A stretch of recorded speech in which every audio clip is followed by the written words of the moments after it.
대한예수교 장로회 합동 신임 총회장으로 대구 반야월교회 이승희 목사가 취임했습니다. 이 신임 총회장은 제103기 회기를 이끌어갈 키워드로 변화를 제시하며 교단 안팎의 기독교 이슈에 적극 대응해 나가겠다고 강조했습니다. 제19차 인도차이나 5개국 한인 선교사 대회가 오는 15일 캄보디아에서 열립니다. 20년 전 처음 시작된 인도차이나 한인 선교사 대회는 선교사들 간의 정보 공유와 교제, 선교 전략 등의 논의를 이어오며 매년 개최되고 있습니다. 지난달부터 지급된 아동수당 정책에 논란이 가라앉지 않고 있습니다. 궁극적으로 국민의 삶의 질을 높인다는 목표로 시작된 아동수당 정책이 자칫 본질을 잃어버릴 수 있다는 지적이 나오고 있습니다. 여러분 안녕하십니까? 세상은 거짓과 진실, 이것을 둘러싼 싸움의 연속입니다. 전 세계가 가짜 뉴스와의 전쟁을 벌이고 있는 요즘 옳고 그름을 가리는 기준은 개인적인 직관이 아닌 사실적 논리에 기반한 것이어야 하는데요. 진리를, 진실을 알아볼 수 있는 분별력, 우리에게 먼저 필요하겠습니다. 대한예수교 장로회 합동 제103회기 신임 총회장으로 대구 반야월교회 이승희 총회장이 취임했습니다. 이 신임 총회장은 예장합동 교단은 새로운 변화의 첫 발을 내딛었다며 교회를 넘어 사회의 신뢰를 회복하는 데 앞장서야겠다고 말했습니다. 김효정 기자입니다.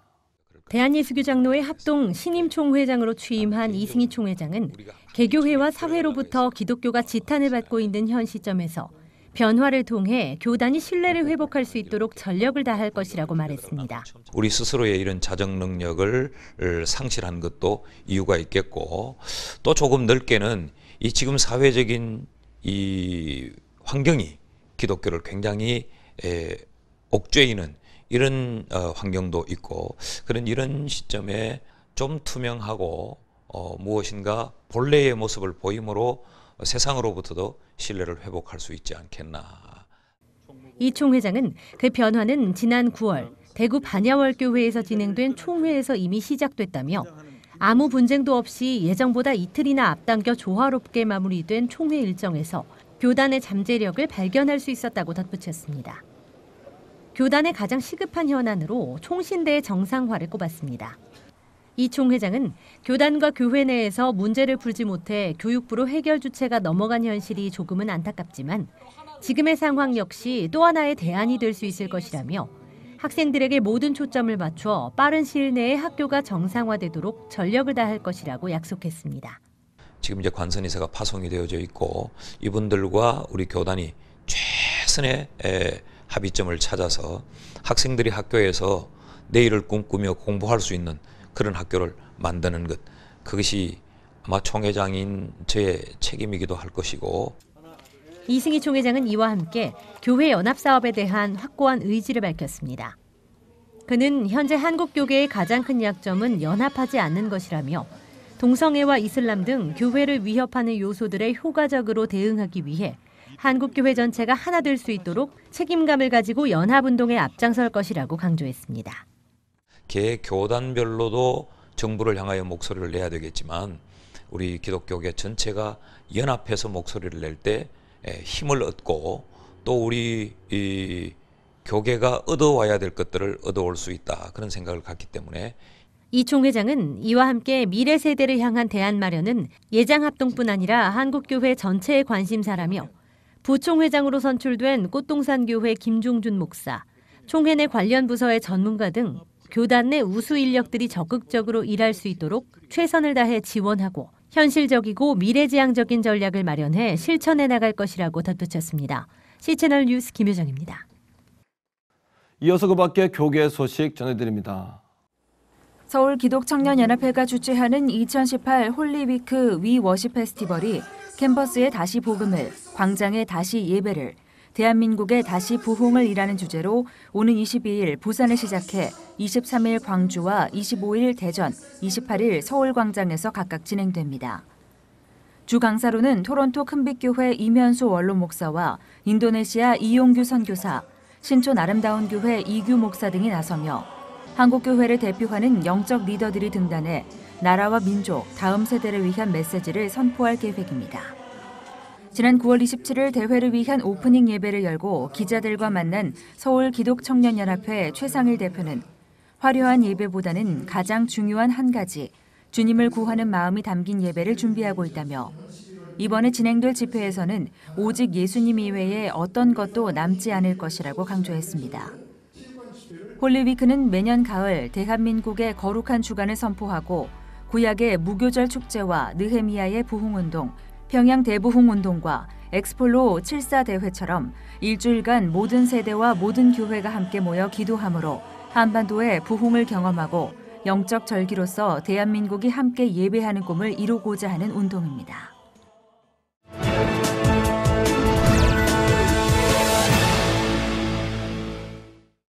이번엔 나라밖 소식입니다. 최근 중국에서 공연된 뮤지컬 룻 이야기가 예상 밖의 큰 반향을 일으켰다고 합니다. 성경 이야기로만이 아닌 중국 사회 속에서 불거진 고부 갈등 문제를 다시 돌아보게 했기 때문이라는데요. 중국에서 전해온 소식입니다. This is a performance that has never been seen before in China. During the Chinese New Year holidays, theater-goers will have the opportunity to see the biblical story of Ruth on national stages. Many have never heard of the story, which is centered on the true love relationship between Ruth and her mother-in-law, Naomi. The show producers are hoping the play may improve family relationships. Modern Chinese newlyweds often have difficulties getting along with their in-laws. Without proper guidance on solving the conflicts, families split up. For many young Chinese women, maintaining family unity can be challenging.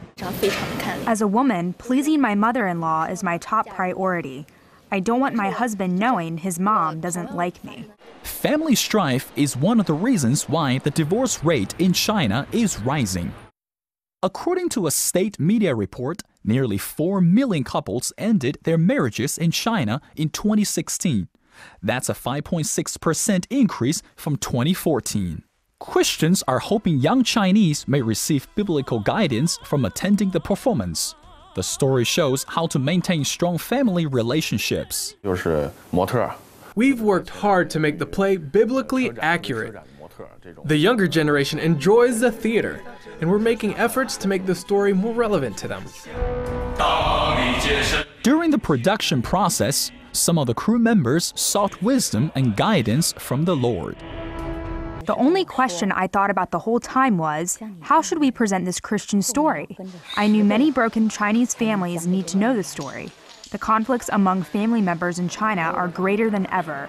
This could be the chance to heal some of the broken relationships.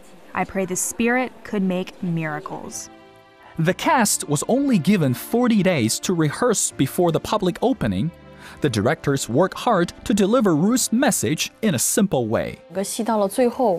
We created additional characters within this play. We want the audience to know wrongdoers are just a part of life. However, the righteous will always win the battles in the end. The sets and lighting design allow viewers to feel as if they were taken back to the biblical period. We invited historians from Israel to design the stage scenes along with the music with us. Hopefully, our audience is going to enjoy the time travel experience. Cast members are professional actors and actresses, a milestone in Chinese Christian theater history. During the rehearsals, some of the actors revealed they had never heard of the Old Testament or the story of Ruth. Some said they were deeply touched by her story. Christian cast members began to share with them how Jesus changed their lives, and at least the one actress accepted Christ. When I rehearsed the lines, I didn't quite understand Ruth's lesson about God until I became a Christian. For many Chinese Christians, being part of this play is also a way to rekindle a relationship with Jesus Christ. For so long, I haven't had time to read the Bible on my own. I used to make excuses to the Lord. While I was practicing the lines, I had the opportunity to read the Bible. I felt the Lord is inviting me to be united with Him again. This play challenged my walk with the Lord. Not only are the Christian artists in this musical hoping for a positive nationwide response, they're also praying the Chinese audience will develop an interest in knowing other biblical truths. Mengfei Li, CBN News. 오는 15일부터 인도차이나 반도에 위치한 국가들의 한인 선교사들이 한데 모이는 인도차이나 한인 선교사 대회가 개최됩니다. 올해는 캄보디아에서 열린다고 하는데 캄보디아 장완익 선교사님 전화 연결해서 관련 말씀 들어봅니다. 선교사님, 인도차이나 한인 선교사 대회가 준비 중에 있다고요? 그렇습니다. 이 대회의 정확한 명칭은 제19차 인도차이나 5개국, 태국, 베트남, 라오스, 캄보디아, 미얀마 한인 선교사 캄보디아 대회이며 이번에 캄보디아 프놈펜에서 열립니다. 이 대회에는 인도차이나 5개국에 주재하면서 사회가는 한인 선교사 400여 명과 동남아시아의 아세안 연합 5개국, 즉 말레이시아, 인도네시아, 싱가포르, 필리핀, 브루나이의 한인 선교사, 그리고 인도차이나 5개국의 현지인 교계 지도자 등이 약 50명 정도, 그리고 한국과 미국 등지에서 강사, 옵서버, 도우미 등이 50명, 그래서 총 500명 정도가 참석하는 대회입니다. 네, 이 같은 선교사 대회를 지속적으로 여시는 이유도 있으시겠죠? 어떻습니까? 인도차이나 한인 선교사회가 시작된 것은 2000년도이지만 그 전에 준비 모임을 가졌기 때문에 금년 대회는 실제적으로 만 20년째 모임이 됩니다. 대회가 시작되던 당시에는 선교사들 간의 정보 공유나 교제가 어려웠기에 이 대회가 상당한 호응을 받았습니다. 그러나 시간이 흐르면서 대형 집회에 대한 부정적인 반응, 즉 고비용 저효율에 대한 대표적 대회라는 평가마저 받았습니다. 그러나 꼭 부정적인 것만 있는 것은 아닙니다. 이런 대회와 선교사들 간의 교류를 통해서 인도차이나 5개국의 선교가 한국교회에 많이 소개되었고 그로 인해 지금 인도차이나 5개 나라에서 그 어느 지역보다 많은 한인 선교사들이 사역을 하게 된 것입니다. 그럼에도 불구하고 이러한 대형 대회를 계속 유치해야 하느냐 하는 질문에는 많은 고려가 필요합니다. 그래서 이번 캄보디아 대회와 내년 미얀마 대회는 상당히 중요하며 무엇보다 이번 대회에서 그런 고민을 많이 발표하게 될 것입니다. 이번 대회를 준비하시면서 가장 역점을 두는 내용이 있다면 어떤 건가요? 네, 먼저는 인도차이나 5개국 한인 선교사들의 사역 구조가 좀 더 효율적으로 이루어지도록 각 분야의 사역에 대한 포럼을 가지며 선교 환경에 서로 연관이 있는 동남아시아의 아세안 회원국들이 옵서버로서 그리고 한인 선교사들을 바라보는 인도차이나 5개국 현지인 교계 지도자들의 의견을 참조하는 면에 중점을 두었습니다. 즉 인도차이나 5개 나라에 주재하는 한인 선교사들만의 대회가 아니라 주변 나라의 전문가와 동역자들이 이 대회를 더 깊이 관심을 가지도록 한 것입니다. 이번 대회를 위해서 세워진 강사와 참석하는 한인 선교사들, 대회장 이하 모든 준비위원들, 나아가 현지인 교계 지도자들 모두 2000년 전 지상명령을 주신 주님의 음성을 다시 들으며 그 주님의 재림을 앞당기는 헌신이 이어지는 대회가 되도록 기도해 주시기 바랍니다. 네, 이번에 준비하시는 대회가 선교사님 말씀대로 꼭 의미 있는 결과를 만들어낼 수 있도록 함께 기도하겠습니다. 선교사님 말씀 감사합니다. 네, 감사합니다.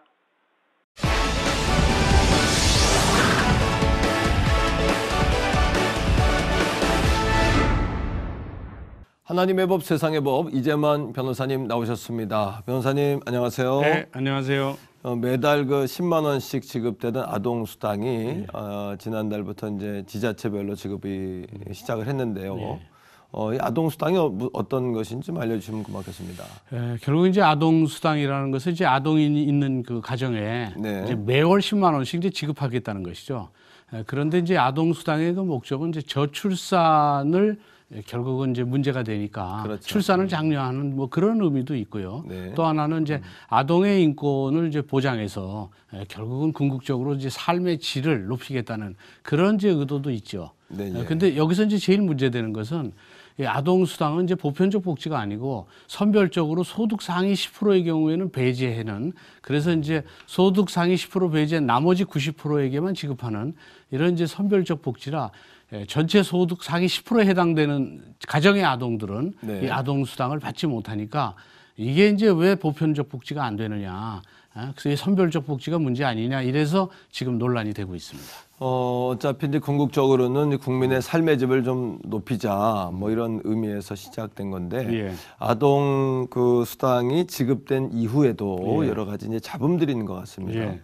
그러니까 결국 그 선별적 복지를 하게 되니까 네, 예. 아동 수당이라는 것은 이제 아동의 인권을 보장해서 삶의 질을 높이는 것을 그 목적으로 한다면서 그렇죠. 예, 예. 구태여 10%의 상위 10% 소득자를 배제할 이유가 뭐가 있느냐. 이제 그런 이제 주장이 있고요. 또 가정 그 양육 수당이라는 게 있습니다. 양육 수당은 이제 출생과 동시에 이제 신청해서 네. 이 경우에는 이제 일반적으로 그 전체적으로 보편적 복지에서 모두 다 이제 받고 있습니다. 그래서 그거와 비교해서도 양육 수당도 선별적으로 할 필요가 없다 이런 주장들이 이제 계속 나오고 있는 것이죠. 그렇군요. 구체적으로 그렇다면 그 비용이 이제 어느 정도나 될까요? 이제 그 아동 수당에서 이제 그 10%를 이제 제외해야 되니까 네. 이제 신청을 하면 일단은 소득을 다 조사를 해야 돼요. 그렇군요. 그 조사를 해야 되면 이제 그 조사에 들어가는 비용이 뭐 천몇백억씩 뭐 이렇게 되니까 결국은 또 전략되는 비용도 한 천몇백억 됩니다. 네. 그러니까 그거를 결국 선별적으로 해서 상위 10%를 거르기 위해서 들어가는 행정 비용이나 네. 아예 다 주는 비용이나 별 차이가 없어요. 그렇군요. 그렇다면 그렇게 경제적인 그 차이도 결국 비용적 차이도 별로 없다고 한다면 그 비용 차이에 의해서 이걸 선별적으로 해야 된다는 주장은 이제 사실은 그 근거를 많이 잃었죠. 그래서 다 줘야 되는 게 아니냐 이런 주장이 점점 이제 힘을 받고 있는 것이죠. 그렇군요. 그 한때 이제 시끄러웠던 무상급식의 문제도 이와 비슷한 이제 모양새가 아니었나라는 생각이 들고요. 예. 그렇다면 이제 자녀 양육 수당 외에는 모두가 이제 어떤 기준에 의해서 걸러진다 이렇게 봐도 맞겠습니까? 그렇죠. 결국 이제 가정 양육 수당은 모든 계층한테 주지만 아동 수당은 이렇게 이제 10%만 주게 되니까 일단은 모든 이제 지자체에서 네. 이거를 거르기 위해서 상당히 많은 행정력이 동원되고 행정 비용이 소모되는 건 맞습니다. 그렇군요. 그리고 이 상태에서 절약되는 비용이 실제적으로 지급되는 비용과도 별 차이도 없습니다. 이제 이런 것 때문에 결국은 가정 양육 수당처럼 일반적 보편적 복지로 나가도 되는 것이 아니냐 이런 주장을 하고 있죠. 그다음에 이제 양육 수당, 이제 아동 수당을 받게 되면 결국 이제 아동 그 세액 공제는 이제 받지를 못하고 있습니다. 이제 그것까지 받게 되면 이중적으로 결국은 혜택을 받는 게 되기 때문에 그 점에 대해서는 결국 배제하고 있는 것이죠. 예, 상위 10% 외에는 이제 모두가 대상자가 된다는 이런 이야기가 드는데요. 그렇습니다. 해외의 사례는 변호사님 어떻습니까? 이제 OECD 국가들을 보면 이제 대부분 네. 아동 수당의 경우에는 이제 전체 전 계층을 주고 있습니다. 그래서 OECD 국가 중에 뭐 거의 20개국 이상이 전 계층을 주고 있죠. 뭐 영국, 독일, 일본, 프랑스 뭐 이런 나라들 전부 아동 수당에 대해서는 그 선별적으로 논아서 주지 않고 구별하지 않고 전 계층을 주고 있습니다. 다만 이탈리아, 네덜란드, 그리스 등 그 일부 나라에서는 우리나라처럼 이렇게 선별적으로 결국 상위 계층 일부를 배제한 채 지급하는 나라도 있습니다. 근데 또 미국 같은 나라는 일부 미국을 비롯해서 아주 일부 국가인데 그런 나라는 아동 수당 제도가 아예 없는 나라도 있긴 있습니다. 예. 그러나 이제 OECD 국가의 전체 국가의 비율을 본다면 네. 대다수의 국가들은 아동 수당은 계층의 구별 없이 결국 전 계층에 대해서 지급하고 있습니다. 그렇군요. 성경 속에서도 여러 가지 이제 규례나 법들이 있는데 특별히 십계명만 보더라도 하나님 사랑, 또 하나는 한 축은 이제 이웃 사랑 아니겠습니까? 예. 어떤 우리 사회에 만들어지는 규례나 법들이 이런 사랑과 또 사람을 존중하는 것에서 벗어나서 정치적으로 또 이용된다면 문제가 생기는 것 같고요. 이 시대에 우리가 세우는 모든 법들의 그 법 정신, 제도의 정신은 또 사람 사랑, 또 사람을 우선시하는 성경에 나오는 대로 사랑이 없으면 아무것도 아니다. 예. 그중에 제일은 사랑이다. 한 것처럼 우리가 좀 더 좀 다 내려놓고 그렇게 우리가 사람을 사랑하는 것에서부터 시작돼야 되지 않겠나 이런 생각을 하게 되는데요. 예, 그 에베소서 6장 4절에 네. 너희 자녀를 노엽게 하지 말고 예, 예. 주의 사랑으로 양육하라 이런 네, 성경 말씀처럼 맞습니다. 아동을 사랑으로 양육할 수만 있다면 그러면 결국 아동의 인권도 보호되고 그렇죠. 또 가정 내에서 구성원들의 삶의 질도 향상될 것이고 네. 그래서 결국은 중요한 것은 아동 수단만큼이나 아동을 사랑으로 양육하는 것이 아주 중요하겠죠.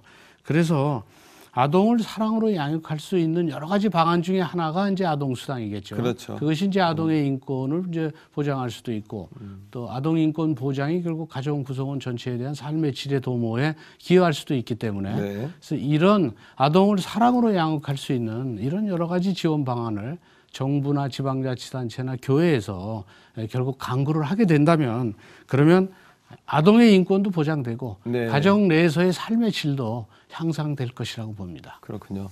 맞습니다. 우리가 하고자 하는 모든 일에 있어서 우리가 모든 걸 제도와 법으로만 규정한다면 정말 좀 삭막하고 그런 세상이 되지 않겠나 이런 생각을 하게 되고요. 특별히 오늘 우리가 나눈 내용이 그 아동의 삶의 질을 높이는 인권을 존중하고 사람을 사랑하는 그런 범주에 있는 거 아니겠습니까? 그렇다면은 행정비용과 또 수당을 주는 비용이 거의 동일하다. 그렇다면은 우리가 좀 더 사람을 위하는 쪽으로 방향을 잡았으면 좋겠다. 이런 생각을 해보게 됩니다. 변호사님 오늘 말씀 고맙습니다. 네, 감사합니다.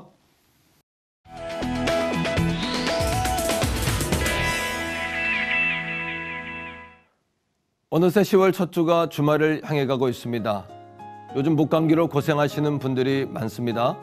독감 예방 접종도 시작됐다고 하는데 환절기 건강도 잘 챙기셔야겠습니다. 오늘 순서는 여기까지입니다. 시청해주신 여러분 고맙습니다.